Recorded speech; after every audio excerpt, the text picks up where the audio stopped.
Guys, क्या तुम भी क्रिप्टो फ्यूचर्स में ट्रेड करते हो या फिर ट्रेड करने की सोच रहे हो? तो एक सवाल तुम्हारे मन में भी जरूर आता होगा कि क्या इंडिया में इस पर भी टैक्स देना पड़ेगा? क्या ये भी 30% टैक्स के अंदर आता है? और क्या इस पर TDS भी कटेगा जैसे कि स्पॉट ट्रेडिंग में कटता है? तो चलो आज के इस वीडियो में तुम्हारे इस सारे कंफ्यूजन को दूर करता हूँ। पर उससे पहले अगर तुम इस चैनल पर नए हो तो सब्सक्राइब करके बेल आइकन भी प्रेस कर देना ताकि तुम्हें हर वीडियो का नोटिफिकेशन सबसे पहले मिल सके। तो चलो शुरू करते हैं। तो गाइस, सबसे पहले ये समझो कि क्रिप्टो फ्यूचर्स ट्रेडिंग आखिर होती क्या है। तो इसमें आप बेसिकली किसी भी कॉइन को, जैसे कि बिटकॉइन या फिर इथेरियम, इसके फ्यूचर प्राइस पर ट्रेड करते हो। मतलब आप एक्चुअल में किसी कॉइन को खरीदते नहीं हो, सिर्फ उसके प्राइस के ऊपर बेट करते हो। जैसे अगर आपको ये लगता है कि बिटकॉइन का प्राइस आने वाले टाइम में बढ़ेगा तो उसमें आप अपनी लॉन्ग पोजीशन को ओपन करते हो, और यदि आपको लगता है कि आने वाले टाइम में बिटकॉइन का प्राइस डाउन होगा तो आप उसमें अपनी शॉर्ट पोजीशन को ओपन करते हो।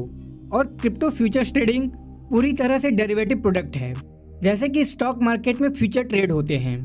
अब बात करते हैं सबसे इम्पोर्टेंट पॉइंट की कि क्या क्रिप्टो फ्यूचर्स ट्रेडिंग में भी इंडिया में टैक्स देना पड़ेगा। तो अगर आप एक इंडिविजुअल ट्रेडर हैं, चाहे आप पार्ट टाइम ट्रेड करते हो या फिर फुल टाइम, आपका जो भी प्रॉफिट होता है उस पर आपको टैक्स देना पड़ेगा। पर ये टैक्स फ्लैट 30% नहीं होता है, क्योंकि इनकम टैक्स डिपार्टमेंट के हिसाब से क्रिप्टो फ्यूचर्स ट्रेडिंग से होने वाली इनकम को स्पेकुलेटिव इनकम के रूप में माना जाता है। तो इसका मतलब ये हुआ कि आपको अपने प्रॉफिट पर टैक्स तो देना पड़ेगा, लेकिन वो टैक्स फ्लैट 30% न होकर जैसे आपकी नॉर्मल इनकम पर टैक्स लगता है, आपके इनकम स्लैब के अकॉर्डिंग उसी हिसाब से यहाँ पर टैक्स लगेगा। कुछ केसेस में अगर आप फुल टाइम ट्रेडिंग करते हो तो आपकी ये इनकम बिजनेस इनकम के रूप में भी मानी जा सकती है। पर यदि आप किसी क्रिप्टो को स्पॉट में ट्रेड करते हो, यानी बाइंग सेलिंग करते हो, या फिर NFTs में ट्रेड करते हो, या फिर आपने किसी क्रिप्टो प्रोजेक्ट को ज्वाइन किया था और वहां से आपको रिवॉर्ड के तौर पर एयर ड्रॉप के रूप में कुछ कॉइन्स मिलते हैं और आप उसे सेल करते हो, तो इन सभी केसेस में आपका जितना भी प्रॉफिट होता है, आपके उस पूरे प्रॉफिट पर 30% का टैक्स लगेगा।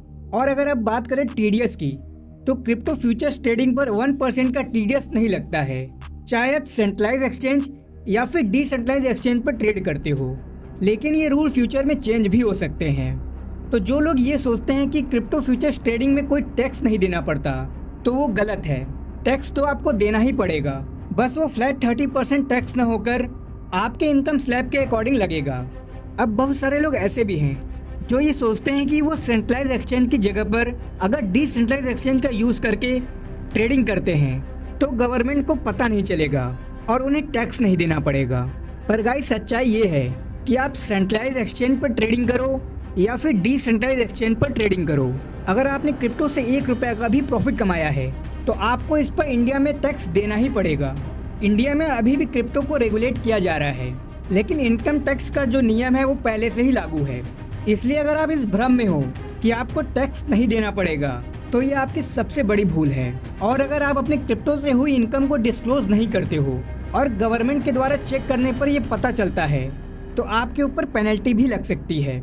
इसलिए अगर आप क्रिप्टो में फ्यूचर्स ट्रेडिंग कर रहे हो या फिर करने की सोच रहे हो तो मेरी आपको यही एडवाइस है कि आप एक अच्छे CA से बात करो, अपनी सभी ट्रेड्स और प्रॉफिट लॉस का रिकॉर्ड रखो और अपने ITR को फाइल करते समय हॉनेस्ट रहो।